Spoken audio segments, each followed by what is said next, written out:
Yuk, grup. Sebelum mulai pelajaran, marilah kita berdoa menurut agama dan kepercayaan kita masing-masing. Berdoa dimulai. Selesai. Oke. Terima kasih ya, Bram. Mulai, Ibu ingin mengecek kehadirannya satu-satu ya. Ya, dibacakan. Andis dulu. Ya. Eka Retno, hadir Bu. Ajaria, hadir Bu. Maya, hadir Bu. Ibu bilang hai, semuanya bilang Halo. Halo. Oke, kita coba ya. Hai. Halo. Menambah nasionalisme kita, ya. Kita menyanyikan lagu nasional. Pancasila, akulah pendukungmu. Terima kasih semuanya. Silakan duduk kembali. Sekarang ya, kita masuk tentang media. Faktor-faktor yang mempengaruhi laju reaksi. Sebelum memulai pembelajaran, ayo Ananda semua melakukan pretest. Dan let's go.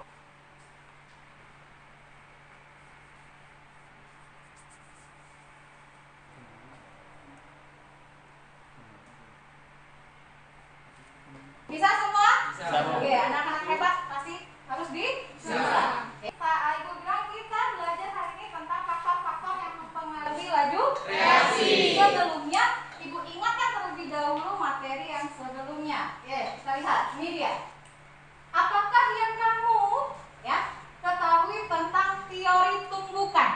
Ada yang tahu? Iya, apa Kak? Ya. Dalam momen di mana partikel-partikel dalam satu larutan saling bertabrakan, walaupun itu antara molekul dan molekul ataupun molekul dan permukaan. Iya. Kita lihat apakah syarat terjadinya sebuah tumbukan efektif? Saya Bu. Iya. Yang pertama itu adanya energi. Energi hasil tumbukan itu harus mencukupi terjadinya reaksi. Iya. Apakah ada pengaruh tumbukan terhadap laju reaksi? Ada yang tahu? Saya Bu. Iya. Aisyah? Ada Bu. Semakin banyak tumbukan yang terjadi, maka laju reaksi akan semakin meningkat. Apa sih Bu manfaat mempelajari dari faktor-faktor yang mempengaruhi laju reaksi? Kita lihat. Oke, ada gambar A. Gambar apa ini? Apa yang terjadi jika makanan seafood atau makan laut itu kita biarkan? Busuk. Apa? Busuk. Busuk. Lihat gambar yang B. Mengalami busuk. Sekarang Ibu tanya, apa yang harus kita lakukan agar ikannya tidak busuk dan selalu segar? Ada yang tahu? Saya Bu. Ya, apa yang Fani? Ikannya atau makanan-makanan lautnya harus disimpan di suhu yang rendah. Di suhu ya? Tapi apa? Bisa juga kita lakukan apa? Ini dia. Beri apa ini? Supaya apa? Supaya? Apa Kak? Supaya laju reaksinya tidak cepat. Supaya laju reaksinya tidak cepat. Manfaatnya kita mengetahui bagaimana cara kita mengendalikan apa? Laju reaksi bahkan dalam kehidupan sehari-hari. Nah, pembelajaran saat ini dia tujuan pembelajaran kita melalui model guide discovery learning dengan menggali informasi ya. Jadi ini dia tujuan pembelajaran kita saat ini. Baik. Next ya. Nah, gambar manakah yang memiliki tumpukan partikel yang paling besar? Gambar C.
Bu.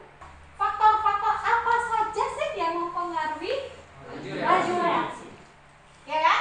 Nah, untuk mengetahui faktor apa yang mempengaruhi laju reaksi, kita lakukan sebuah percobaan.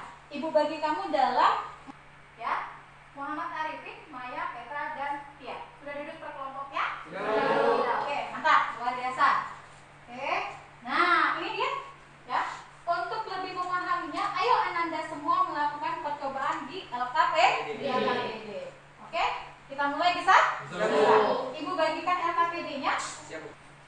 Oke, di kelompok X. Dalam LKPD ya, kita melakukan 4 percobaan ya, prosedurnya dan langkah-langkah kerjanya ya di LKPD-nya. Oke, Ibu kasih waktu 30 menit dimulai dari sekarang. Ya, ayo dilakukan percobaannya.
Dari penyampaian masalah, hipotesis awalnya yaitu dari gambar di atas, faktor-faktor apa saja yang mempengaruhi terjadinya peristiwa tersebut.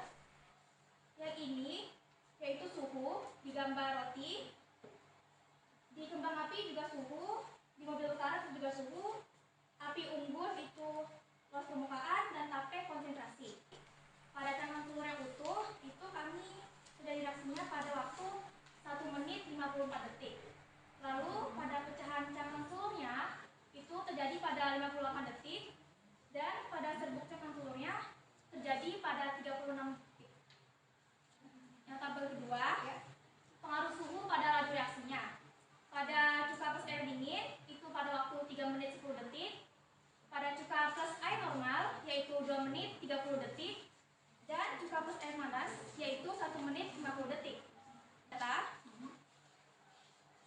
Berdasarkan tabel pertama, apa perbedaan hasil percobaan antara cangkang utuh, pecahan cangkang, dan serbuk cangkang? Serbuk cangkang itu lebih cepat bereaksi daripada cangkang utuh dan pecahan cangkang. Lalu pengaruh bentuk benda terhadap luas permukaan, itu semakin kecil bentuk benda, maka luas permukaannya semakin besar. Lalu pengaruh luas permukaan bidang sentuh terhadap laju reaksi. Semakin besar luas permukaan bidang sentuhnya, maka laju reaksinya semakin cepat. Bagaimana sih pengaruh luas permukaan bidang sentuh terhadap laju reaksi yang dikaitkan dengan teori tumbukan? Semakin besar luas permukaan bidangnya, maka tumbukannya semakin banyak. Berdasarkan tabel kedua, yaitu pengaruh suhu terhadap laju reaksi, atau tabel ketiga, apa perbedaan jumlah atau banyaknya soda kue yang dimasukkan ke dalam larutan cuka? Semakin banyaknya soda kue yang dimasukkan ke dalam larutan cuka, maka semakin besar laju reaksi di dalam larutan tersebut. Mengapa terjadi perbedaan dari jumlah atau banyaknya soda kue yang dimasukkan? Karena pada saat 3 sendok kue dimasukkan, maka semakin besar konsentrasi yang dihasilkan, serta mempengaruhi laju reaksinya pada larutan. Selanjutnya, apa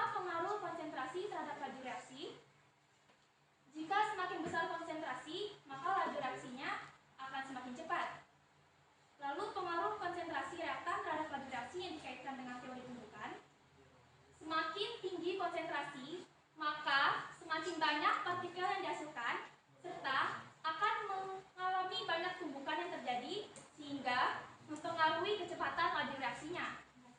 Kesimpulan percobaan kami tadi adalah dari hasil pengamatan kelompok kami diperoleh faktor-faktor yang mempengaruhi laju reaksi, yaitu ada 4. Yang pertama, luas permukaan. Semakin kecil bentuk bedah, maka luas permukaannya semakin besar sehingga laju reaksinya semakin cepat. Suhu. Semakin tinggi suhu, maka laju reaksinya semakin cepat. Dan yang ketiga, pengaruh konsentrasi larutan. Reaktan.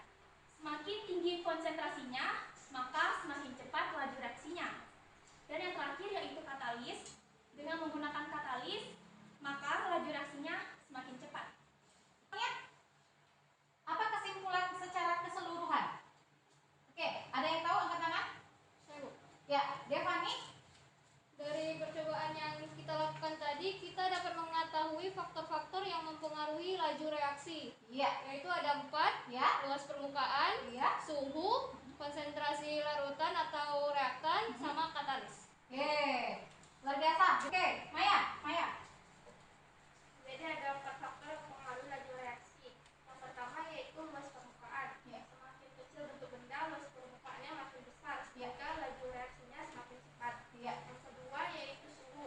Apabila suhunya tinggi, maka laju reaksinya semakin cepat. Iya. Yang ketiga yaitu konsentrasi reaktan. Iya. Apabila konsentrasinya tinggi, maka Iya. laju reaksinya cepat. Oke. Yang keempat yaitu katalis. Apabila katalisnya digabungkan, maka reaksinya akan cepat. Oke, luar biasa ya. Oke, jadi sekarang kita semua hanya melakukan penguatan saja. Ini lihat ya, ada faktor-faktor yang mempengaruhi laju reaksi. Ini yang tadi kita pelajari. Apa saja? Ini yang dikatakan Devani sama Maya tadi, dan semuanya sudah sepakat ya. Oke, 1. Faktor luas permukaan. 2. Konsentrasi. 3. Suhu. Yang keempat adalah katalis. Makin kecil ukuran partikel, semakin besar luas permukaannya. Apa yang terjadi? Maka akan semakin banyak tumbukan yang terjadi dan apa? Laju reaksi menjadi lebih cepat. Itu adalah luas permukaan. Semakin banyak partikel zat apa? Yang terlarut, maka semakin besar peluang terjadinya tumbukan. Kalau semakin banyak partikelnya, semakin banyak peluang yang terjadi. Apa yang terjadi? Maka laju reaksi semakin cepat. Bisa? Semakin besar suhu, laju reaksi akan semakin besar. Atau semakin tinggi suhu, maka laju reaksi akan semakin besar atau semakin cepat. Mantap. Oke, katalis itu adalah zat yang dapat mempercepat laju reaksi. Apa? Tanpa zat itu tersendiri tidak mengalami perubahan yang kekal. Jadi katalis apa? Hanya mempercepat, tapi katalis tidak berubah, tidak ikut berubah. Gimana pembelajaran hari ini? Apa? Iya, iya. Bahkan tadi ada yang meledak balonnya. Iya. Ya. Post testnya sebelum pembelajaran selesai, ayo Ananda semua kita lakukan post test. Ya, let's go.